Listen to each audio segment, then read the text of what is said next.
Hi guys, my name is Terry. Hey, thanks so much for checking out my channel, Home Again. Well, today I am in a cookie baking, candy making frenzy. And I think I'm gonna make a series out of it. So I better stop talking and get baking. So why don't you join me? Okay, we're gonna make some caramel corn. Now, what I used to always do is make my popcorn in an air popper, but that broke. So I've learned how to make it in the microwave. I use these lunch bags. I mean, I imagine you can make it in the kettle on a stove. You might even be able to use microwave popcorn, but I've never did that, so I can't recommend it because I don't know. You know, it has a lot of oil and butter in it, microwave popcorn does, so I don't know if it will cook the way with caramel corn. Maybe it will cook the same way, I don't know. But I put 1/3 of a cup of, I use the yellow popcorn because it pops bigger. You get bigger kernels.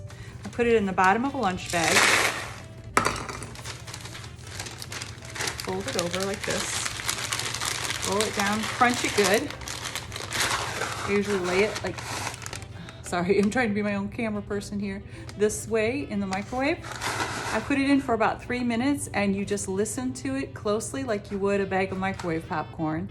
And just don't put it on a setting and walk away. Listen to it closely, and when it stops popping, like maybe you have about a second or two in between pops, then get it out quick. You don't want it to burn. If it burns, don't use that for your caramel corn if it burns, okay? So I'm gonna put it in for 3 minutes on high, just regular setting.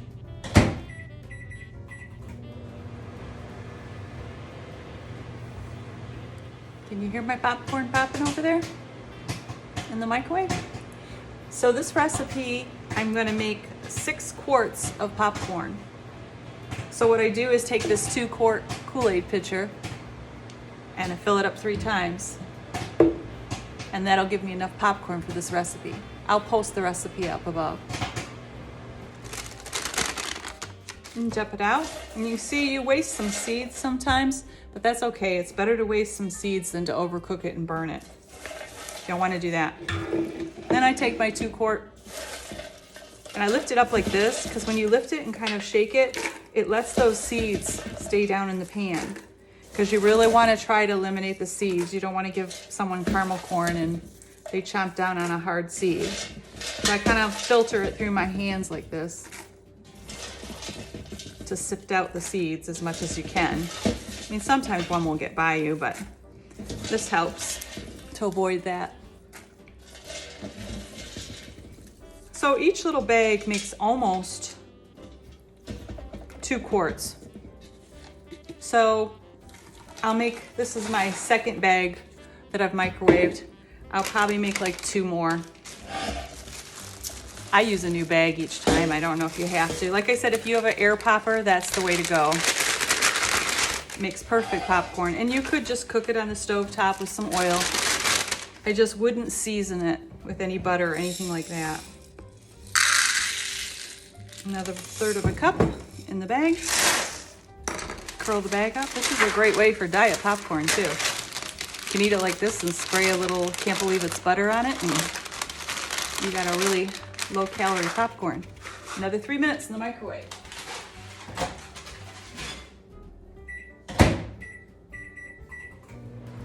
That one actually took more like 2 minutes and 10 seconds, but I put it on for 3 minutes and then I just listened to it.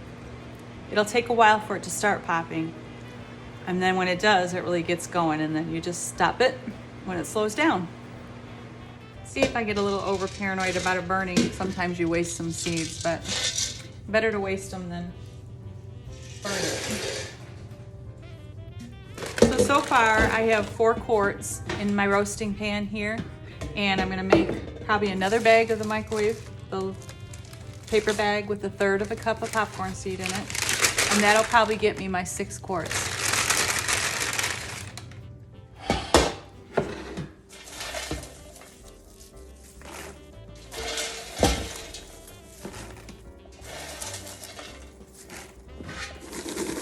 Using this one now, and I've got about 2 quarts there, so I have 4 quarts in there.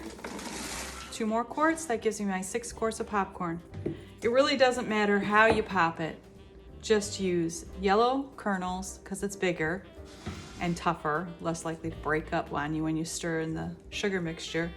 And then also don't season it, keep it plain. So we have our 6 quarts of popcorn, and we've kind of sifted out all the seeds. I don't see any. You're gonna need a roasting pan to make this caramel corn, or else you're gonna need like maybe one of the big aluminum roaster pans you can buy at the store. You know, the disposable ones, something like that, because you're gonna need obviously a big container that can go in the oven. So we're gonna put this in the oven now, and it's gonna get crisp, get dried out more in the oven while we make our syrup to put over it. So that's what we're gonna do next.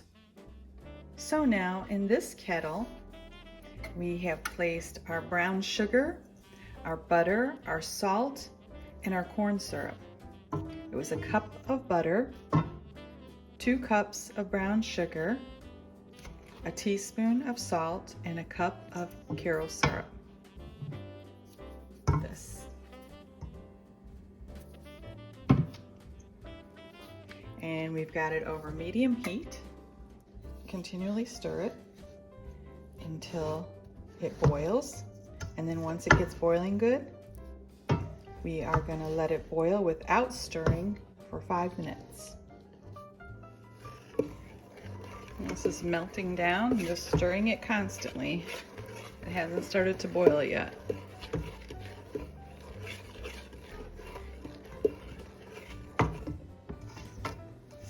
Also scraping the sides of the pan too, to try to get the sugar off.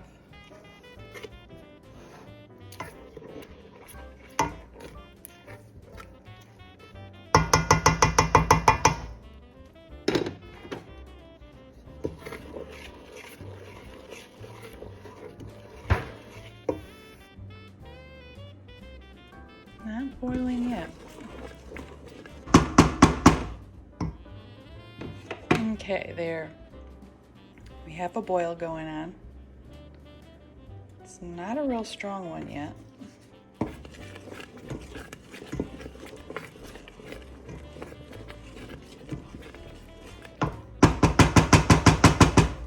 There we go. Now we got a better boil going on. We're going to set our timer for 5 minutes.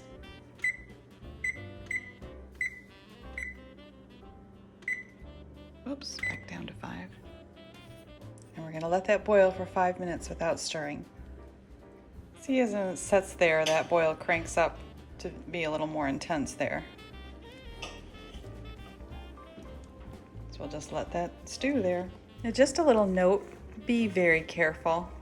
This is the little potion that makes that candy coating on the popcorn. And so if you get this on you, it's not a good thing. So be very careful. And also when you're done with the pot, the best thing to do is just soak it in hot water, and that sugar glaze will melt off if you let it set a while. Okay, our timer went off. And we carefully brought this over here. It's still bubbling. We're gonna put in our baking soda, 1 teaspoon of baking soda, and 1 teaspoon of vanilla. Whoa, do you hear that? Creepy, huh? Kind of like a mad science experiment. Hold on, I gotta get my spoon. Hold this, stir it up, and it starts to get foamy. Also gotta get my popcorn out of the oven to get it ready to pour this over. You see how it turns all foamy?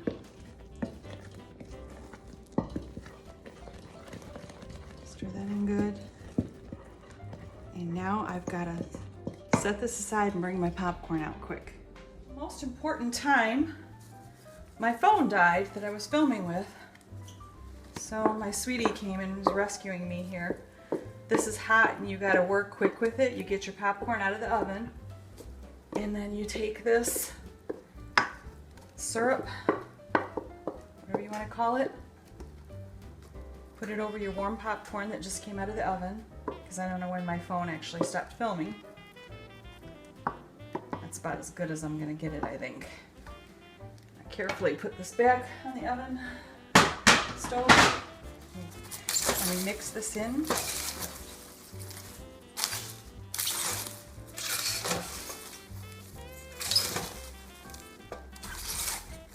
Mix it till it's all mixed up good and the popcorn's thoroughly coated. And then we put the popcorn back in that 250-degree oven and we let it bake at 250 degrees for an hour. And I usually check it about every 15-20 minutes and give it a stir. Sorry, I can't talk. About every 15 minutes I would give it a stir. Just kind of go in there and rotate it so it it doesn't get too dark or burn on one side. And then while that's in there baking, the next thing we're going to do is clean off our countertop really good so it's nice and clean, because when this comes out of the oven, we're going to need a surface to spread it out on while it cools and dries. And as it cools and dries, it gets all crunchy and brittle. And then you can break it apart. But you could do it on wax paper or something like that, but I just like a nice clean countertop is best, I think. And it won't, I mean, my countertops are just Formica, so it won't hurt it. It never has mine. So just keep stirring until it looks, and you can only get it coated so well, and then as it bakes in the oven, this sauce continues to stay liquid, and when you stir it in the oven, it will also get coated better. So you just do the best you can right now to get it as coated as good as you can.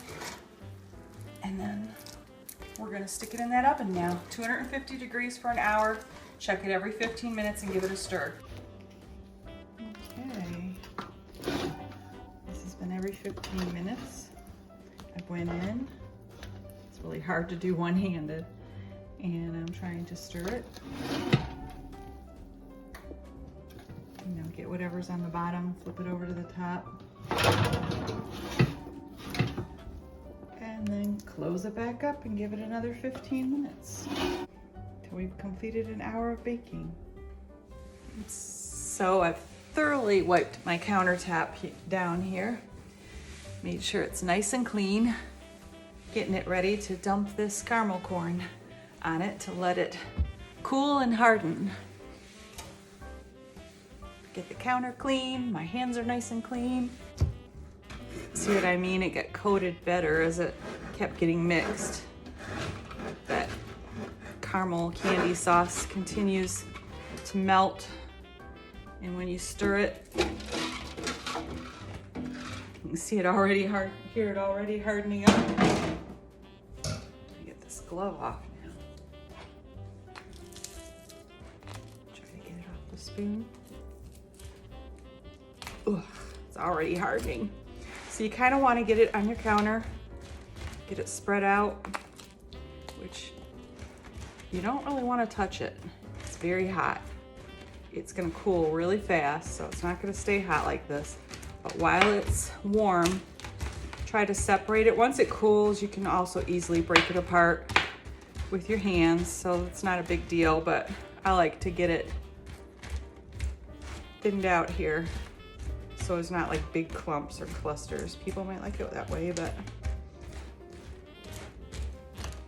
this makes good little gifts to give. It stores for a really long time if you keep it airtight. I usually keep it in a Ziploc, and it will literally last and store for months. If the air gets at it, it'll get sticky and nasty, but if you keep the air away from it, it will last a long time. And I wish you could smell my house, because it smells like a candy factory. There, so we'll just let that, and kind of touch it now. Just kind of separate it. We'll let it sit there and cool. And when it's cool, we'll break it up, put it in some Ziplocs. Ouch, that's hot. And then package it up, little baggies for presents. It's a nice homemade gift.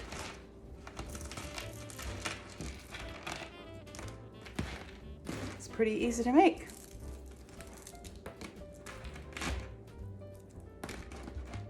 We'll be back. It's all cooled now. Just break it up. I don't like that. I want little crumbs, but you don't want big pieces either.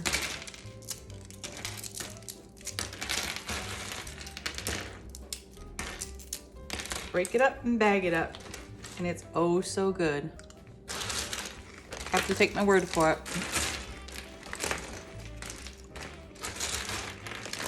It's super simple to make. I hope you give it a try. You'll enjoy it. And everybody will help you enjoy it. It is crunchy and buttery and oh so good. Enjoy. Thanks again for stopping by. If you enjoyed this video, could you give me a thumbs up and consider subscribing? Thanks. Hope to see you next time.